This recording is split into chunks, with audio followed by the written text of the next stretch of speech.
കാര്യങ്ങൾ കൈവിട്ട് പോയിട്ടൊന്നുമില്ല. നമ്മൾ കഴിഞ്ഞ കൊല്ലം 4 ദിവസമാണ് നമുക്ക് 1 ലക്ഷത്തിൽ കൂടുതൽ ആൾക്കാർ വന്നിരുന്നത്. ഇത് ആദ്യത്തെ ദിവസവും രണ്ടാമത്തെ ദിവസവും തന്നെ നമുക്ക് 1 ലക്ഷത്തിൽ കൂടുതൽ തീർത്ഥാടകർ വന്നിരിക്കുകയാണ്.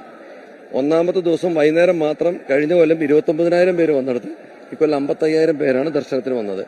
അപ്പം ഇതിന്റെ ഒരു പ്രായോഗിക ബുദ്ധിമുട്ട് നമുക്കിവിടെ ശബരിമലയ്ക്ക് കൊള്ളാൻ വരുന്നതിന് പരിധിയുണ്ട്. അപ്പം അതിനകത്ത് ഏറ്റവും നിർബന്ധമായിട്ടുള്ള കാര്യം എന്ന് പറഞ്ഞാൽ നമ്മൾ ഈ കോടതി സെറ്റ് ചെയ്തിട്ടുള്ള ലിമിറ്റ്സ് ഉണ്ട്. 70,000 വെർച്വൽ ക്യൂ ബുക്കിങ്ങും 20,000 സ്പോട്ട് ബുക്കിങ്ങും. അപ്പോൾ ആൾക്കാർ ഇത് നോക്കാതെ കയറി വരുന്നത് കൊണ്ട് ഏകദേശം 37,000-ഓളം നിങ്ങൾ തന്നെ റിപ്പോർട്ട് ചെയ്ത് കഴിഞ്ഞു. ആൾക്കാർക്ക് നമ്മൾ സ്പോട്ട് ബുക്കിംഗ് കൊടുക്കേണ്ടി വന്നിരിക്കുകയാണ്. അവർ വന്നവരെ പറഞ്ഞു വിടാൻ പറ്റാത്തതുകൊണ്ട് അതിനുള്ള പരിഹാരമായിട്ട് ദേവസ്വവുമായിട്ട് ആലോചിച്ചുകൊണ്ട് നമ്മൾ ഈ സ്പോട്ട് ബുക്കിംഗ് കേന്ദ്രങ്ങൾ നമ്മൾ നിലയ്ക്കലേക്ക് മാറ്റാണ്. അപ്പോൾ അങ്ങനെ ഈ നിലയ്ക്കലുള്ള സ്പോട്ട് ബുക്കിംഗ് കോട്ട കഴിഞ്ഞു കഴിഞ്ഞാൽ അവർക്ക് പിറ്റേന്നേ ദർശനം കിട്ടുള്ളൂ എന്നുള്ളത് ജനങ്ങൾ അറിയണം.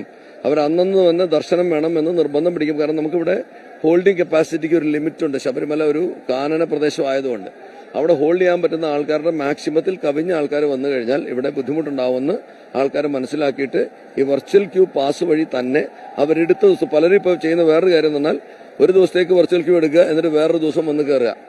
അപ്പോൾ അങ്ങനെയുള്ളവരെ നമ്മളിവിടെ അക്കോമഡേറ്റ് ചെയ്യേണ്ടി വരികയാണ്. കാരണം ഭക്തർ വന്നിട്ട് അവരെ തിരിച്ചു വിടുന്നതിനെ കുറിച്ച് നമുക്ക് ചിന്തിക്കാൻ പറ്റില്ല.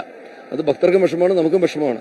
അപ്പം അതുകൊണ്ട് വരുന്നവരെല്ലാവരെയും അക്കോമഡേറ്റ് ചെയ്യാനുള്ള തത്രപ്പാടിന്റെ ഭാഗമായിട്ടാണ് ഈ ബുദ്ധിമുട്ട് വരുന്നത്. ഭഗവാൻ തന്നെ വിചാരിച്ച അതിനുള്ള പരിഹാരം ഉണ്ടാക്കുന്നത് നമുക്ക് ഉറപ്പാണ്. ഈ ആൾക്കാരെ നമുക്ക് പൂർണ്ണമായി എല്ലാവർക്കും ദർശനം കൊടുക്കാൻ സാധിക്കും. അതനുസരിച്ച് തന്നെ ഇപ്പം ക്രമീകരണങ്ങൾ നടന്നുകൊണ്ടിരിക്കുകയാണ്. അലാം ഉണ്ടാവാനുള്ള സിറ്റുവേഷൻ ഒന്നും ഇപ്പം ഉണ്ടായിട്ടില്ല. എന്നാൽ ക്രമാതീതമായ തിരക്ക് നമുക്ക് അനുഭവപ്പെടുത്തുന്നത് സത്യമാണ്.